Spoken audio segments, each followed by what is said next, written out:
Hello students, welcome to my channel higher mathemagic. आज हम इस वीडियो में करेंगे बाइनोमियल डिस्ट्रीब्यूशन। तो बाइनोमियल डिस्ट्रीब्यूशन की definition, example, mean, variance, moment generating function और रेकरेंस फार्मूला, ये सारा कुछ आज इस वीडियो में करेंगे।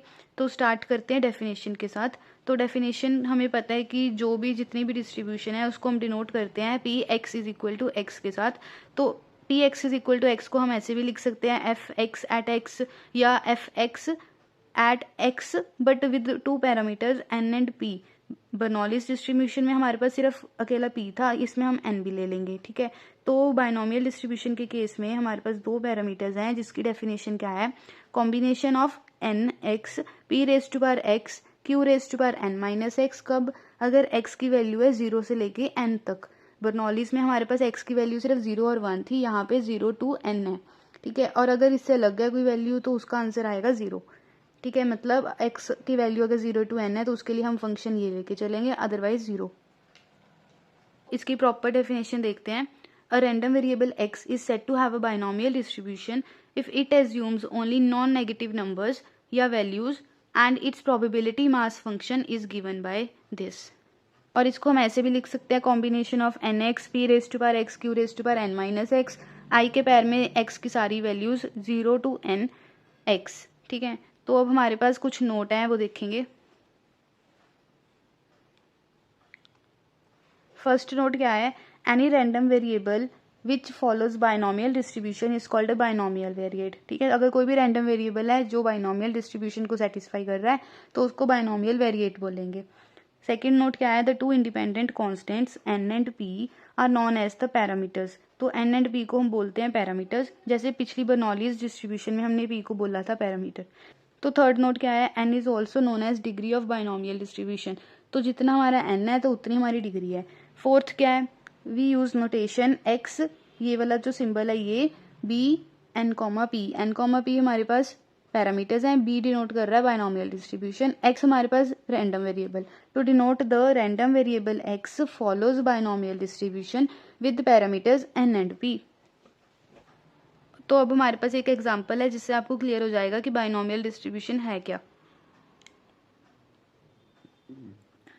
तो एग्जांपल देखते हैं। Consider a random experiment consisting of n repeated independent Bernoulli's trial. मतलब जो इसकी डिग्री है वो n है। When p is the probability of success s, जो अगर हमारे पास सक्सेस आता है तो उसकी प्रोबेबिलिटी p है of each individual, ठीक है। This probability p of success s remains the same from trial to trial. तो जितनी बार भी हम ट्रायल लेंगे तो वो सेम ही रहेगा। Since the trials are independent the probability of any specified outcome say f, s so on, जैसे भी वो चल रहा है तो उसकी जो प्रोबेबिलिटी है वो कैसी आएगी, f की q आएगी, s की p आएगी। जैसे कि हमारे पास क्वेश्चन में दिया ही पड़ा है कि अगर सक्सेस आता है s तो उसकी प्रोबेबिलिटी p है। तो अगर सक्सेस की प्रोबेबिलिटी p है तो फेलियर की प्रोबेबिलिटी q हो जाएगी। तो वही है f, s था तो q प्रोडक्ट p आ गया, ठीक है। Here f denotes the failure. तो अब सॉल्यूशन देखते हैं। Let the random variable x represents the number of success in n repeated independent Bernoulli's trial। मतलब x को अगर कोई रैंडम वेरिएबल है, n उसकी कोई डिग्री है, तो आगे क्या करेंगे, then the probability of x success की बात करेंगे। तो अगर x उसकी सक्सेस है तो n माइनस एक्स उसके फेलियर्स हो गए in n trials, which is p x is equal to x। मतलब p एग्जैक्टली x सक्सेस है and n minus x failure है, किसमें, इन n ट्रायल्स, ठीक है। मतलब कॉम्बिनेशन लगेगा, combination of N x p सारे सक्सेस पी सारे फेलियर। और हमें पता है कि अगर सक्सेस और फेलियर को हमने प्रोबेबिलिटी में चेंज करना है तो वो प्रोडक्ट बन जाएगा। तो एन एक्स ऐसे ही रह गया तो वो सारे प्रोडक्ट बन गए। एस की प्रोबेबिलिटी थी पी, एफ की प्रोबेबिलिटी थी क्यू। तो ये जो सारी है वो सारी एक्स टर्म्स है और ये सारी क्या है, एन माइनस एक्स टर्म्स है टोटल, तभी तो एन टर्म्स बनेंगी। तो क्या आ गया, combination of N x P raise to power x Q raise to power N minus x. तो ये एक तरह का ये लगा लो कि हमने फॉर्मूला को डिराइव किया या एक एग्जाम्पल है। तो आप ये देख लीजिए, वेयर पी प्लस क्यू उसको हम बोलते हैं 1, तभी तो हम बोलते हैं कि 1 माइनस पी है वो क्यू होता है। एंड एक्स की वैल्यूज क्या थी, 0 to n। तो ये थी हमारी एग्जाम्पल। तो अब हमारे पास कुछ नोट्स हैं। The probability P of R can also be denoted as B r comma n comma p, ठीक है। तो बी हमारे पास बाइनोमियल डिस्ट्रीब्यूशन के लिए हो गया। तो हमारा फर्स्ट नोट क्या कहता है, समेशन आर की वैल्यू 0 to n है अगर p of r is equal to n C R p raise to power r q raise to power n minus r की वैल्यू क्या है 0 to n, मतलब जो हम लिखते थे एन एक्स, अब एक्स की जगह पे हमने आर ले लिया, तो वो कॉम्बिनेशन ही होता है, बस वही है, घुमा के लिखा हुआ है। तो इसको हम फर्दर लिख सकते हैं q plus p raise to power n, और हमें पता है कि पी प्लस क्यू है वो 1 होता है, तो 1 raise to power n which is equal to 1। तो सेकंड नोट क्या है, p and q being probabilities are non negative, क्योंकि प्रोबेबिलिटी है वो कभी भी नेगेटिव नहीं होती, इसलिए वो नॉन नेगेटिव है। Therefore p of r is non negative. अब हमारे पास मीन एंड वेरिएंस है बाइनोमियल डिस्ट्रीब्यूशन का। तो सबसे पहले करते हैं मीन। तो मीन के लिए क्या करेंगे, p x is equal to x, इसको हम पी ऑफ एक्स भी लिख सकते हैं, इसकी डेफिनेशन लगाई बाइनोमियल के केस की, n C x p raise to power x q raise to power n minus x, ठीक है। तो मीन को हम डिनोट करते हैं ई ऑफ एक्स के साथ, हमने बर्नौलीज डिस्ट्रीब्यूशन में भी किया था, ठीक है। तो इसमें क्या करेंगे, summation x into definition, Bernoulli's में भी यही किया था, एक्स इंटू बर्नौलीज की डेफिनेशन, इसमें बाइनोमियल की डेफिनेशन लगेगी, ठीक है। तो अब क्या करेंगे, इसमें एक्स की वैल्यूज क्या है 0 to n है, बर्नौलीज में क्या होती थी एक्स की वैल्यू 0 and 1, ठीक है। तो इसमें हम समेशन प्लस प्लस करके लिखते रहेंगे, कब, एक्स की वैल्यू 0 से लेके एक्स की वैल्यू n तक। तो अगर x की वैल्यू 0 है, ठीक है, तो वो तो सिंपली 0 हो गया, तो वो 0 प्लस, अब x की वैल्यू 1 डालेंगे, तो n c 1 p raise to power 1 q raise to power n minus 1, summation तो हमने खोल ही दिया, ठीक है। तो 1 इंटू दिस हो गया, प्लस ऐसे ही x को 2 डालेंगे, 3 डालेंगे, सो ऑन n तक, ठीक है। तो अब हम क्या करेंगे, c को खोल देंगे, एन सी 1 को हम क्या लिखते हैं, n P raise to power 1 q raise to power n minus 1 आ गया, 2 इंटू एन सी 2 को कैसे लिखते हैं, n into n minus 1 divided by 2 factorial, ऐसे हमने सारे कॉम्बिनेशन खोल दिए। हमारा नेक्स्ट स्टेप क्या है, को सिंप्लीफाई कर लिया, और उसके नेक्स्ट स्टेप में हमने क्या किया, एन पी है जो वो सारे में से कॉमन ले लिया, तो एन पी कॉमन लिया, तो इसमें से बचा क्यू एन माइनस 1, इसमें से बचा n minus 1 q raise to power n minus 2 into p, क्योंकि बाहर तो सिर्फ एन पी निकला है, तो ऐसे ही सारा एंड तक चलेगा। N P raise to power N था, और इसमें से हमने बाहर निकाल लिया एन पी, तो यहाँ पे बच गया P raise to power n minus 1।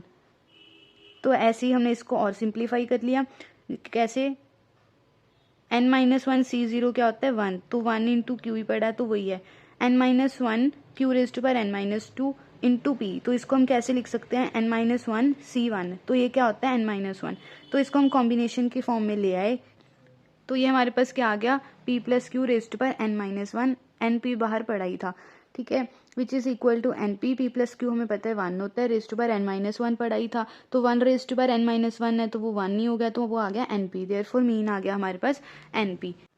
तो ये वाला जो स्टेप है, यहाँ से पी प्लस क्यू कैसे आया, ये बाइनोमियल एक्सपेंशन को हमने रिवर्स लगाया है, ठीक है। तो अब बात करते हैं वेरिएंस की, ठीक है। तो v of x is equal to e of x square minus mean का स्क्वायर, ये वेरिएंस का फॉर्मूला था, बर्नौलीज डिस्ट्रीब्यूशन में भी किया था, which is equal to summation x square into definition of binomial, x कहाँ से कहाँ तक 0 से लेके n तक, माइनस मीन का स्क्वायर, ठीक है। तो अब यहाँ पे क्या करेंगे, पी ऑफ एक्स है जो बाइनोमियल की डेफिनेशन है वो डाल देंगे यहाँ पे, ठीक है, माइनस मीन क्या था हमारा बाइनोमियल के केस में एन पी, तो एन पी का होल स्क्वायर, ठीक है। तो अब यहाँ पे एक चीज़ का ध्यान रखना है कि बाइनोमियल के वेरिएंस में जो एक्स स्क्वायर है, उस एक्स स्क्वायर को हमने स्प्लिट करना है, मतलब x into x minus 1 plus x, अगर इसको सॉल्व करेंगे तो एक्स स्क्वायर ही बनेगा, ठीक है। और उसके अगले स्टेप में क्या किया, हमने इसको अलग अलग मल्टीप्लाई कर दिया, यानी एक्स इंटू एक्स माइनस 1 को इससे प्लस एक्स को इसके साथ, ठीक है। तो यहाँ पे हमने ये तीन, हमारे पास 3 टर्म्स आ गई। तो अब हमें क्या दिख रहा है कि ये वाली जो टर्म है ये हमारा मीन है, तो हमने इसको लिख दिया एन पी, तो ये हमने जो स्प्लिट किया था वो इसलिए किया था, ठीक है। तो अब हमारे पास ये 3 टर्म्स होगी, तो अब हम उसको आगे सिंप्लीफाई करेंगे। तो हमारे पास था कि n C x p raise to power x q raise to power n minus x, तो हमने क्या किया, जो एन सी एक्स वाला कॉम्बिनेशन था उसको खोल दिया, n factorial divided by n minus x factorial into x factorial, तो एक्स फैक्टोरियल को मैंने यहाँ पे एक ही स्टेप में कर दिया, x into x minus 1 x minus 2 का फैक्टोरियल, ठीक है, ताकि ये वाली जो टर्म्स है वो कैंसिल आउट हो जाए। तो अब नेक्स्ट स्टेप में क्या करेंगे, एन माइनस 1 पी स्क्वायर को हमने कॉमन निकाला, और बाकी जो टर्म्स थी वो कैंसिल कर दी, और इसको ये सिंप्लीफाई करके हमारे पास ये आ गया, तो अब हमारे पास क्या आ गया, n P square summation x is equal to 0 to n-2 का फैक्टोरियल, ये सारा सेम, और नीचे n-x की जगह पे हमने इसको स्प्लिट कर दिया n-2 माइनस x-2। तो ये हमने इसलिए किया ताकि वो कॉम्बिनेशन की शेप ले ले, मतलब n-2 c x-2। तो अगर इसको सॉल्व करेंगे तो ये बन जाएगा, ठीक है। तो p x-2 q n-x तो पढ़ा ही था, प्लस np माइनस np का होल स्क्वायर भी पढ़ा ही था। तो अब हमारे पास क्या आ गया, n-1 P square P plus Q raise to power n-2। अगर इसकी बाइनोमियल एक्सपेंशन खोलोगे तो वो फिर से वही बन जाएगा, प्लस np माइनस np का होल स्क्वायर, ठीक है। तो इसको अब सारी ब्रैकेट्स है उसको ओपन कर लिया, p प्लस क्यू को डाल दिया हमने 1, क्योंकि हमने नोट किया था पहले, ठीक है। तो हमारे पास आ गया np 1 माइनस पी, और 1 माइनस पी को हम लिखते हैं q, तो हमारे पास आ गया np q। तो वेरिएंस आ गया v of x is equal to np q। तो अगर वेरिएंस np q है तो उसका स्टैंडर्ड डेविएशन क्या हो जाएगा, अंडर रूट ऑफ वेरिएंस। तो वेरिएंस था np q, तो स्टैंडर्ड डेविएशन हो गया under root of np q। तो अब देखते हैं reference formula for probabilities of binomial distribution. इसको फिटिंग ऑफ बायनोमियल डिस्ट्रीब्यूशन भी बोलते हैं, ठीक है। तो सबसे पहले तो हम डेफिनेशन लिखेंगे बायनोमियल डिस्ट्रीब्यूशन की, P x is equal to R N C R P R Q raise to power N minus R, ठीक है। हमने ये डेफिनेशन लिखी है पी जब आर की बात हुई।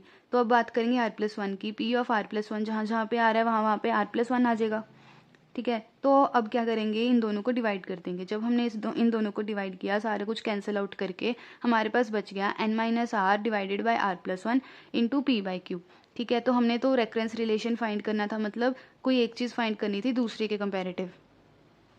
तो हमारे पास क्या आ गया, P R plus one is equal to this into P R उधर चला गया ना क्योंकि अपॉन में था। तो यही हमारे पास रेफरेंस फॉर्मूला है, which is reference formula for binomial distribution. तो आप यहाँ पे कोई भी आर की वैल्यू डाल के निकाल सकते हो। अब हमारे पास एक नोट है, the only probability we need to calculate is P0 which is given by P0 is equal to Qn, where Q can be estimated from the given data by equating the mean x bar to NP, ठीक है। तो वही simple सी बात है। तो जो remaining है वो तो हम उस फॉर्मूले से निकाल लेंगे। तो जो P0 है वो हो गया Q raise to power n। तो ऐसे ही हमने R को 0 डाला तो P1 आ गया, P2 आ गया, ऐसे सो ऑन। अब देखते हैं moment generating function for binomial distribution. Moment generating function को हम डिनोट करते हैं mxt के साथ। इसका फॉर्मूला होता है e ब्रैकेट में e raise to power tx। तो summation e raise to power जो यहाँ पे है वो आ गया इनटू डेफिनेशन ऑफ बायनोमियल। तो बायनोमियल की डेफिनेशन यहाँ पे लिखी। तो अब इसको कंबाइन कर देंगे, N C X Q raise to power N minus X ऐसे लिख दिया। E raise to power T X है जो, उसको हमने क्या किया, E raise to power T और पी को कॉमन करके उसकी पावर है वो ए की रख दी, यानी कि पी एक्स, ठीक है। तो ये अगर बायनोमियल के हम रिवर्स प्रोसेस लगाएं तो ये क्या होता है, Q plus P E raise to power T उसकी whole raise to power N. अगर इसकी बायनोमियल एक्सपेंशन खोलोगे तो यही बनेगा, जब उसकी एक्स की वैल्यूज डाल दोगे 0 टू लेके एन तक, 0 1 2 सो ऑन।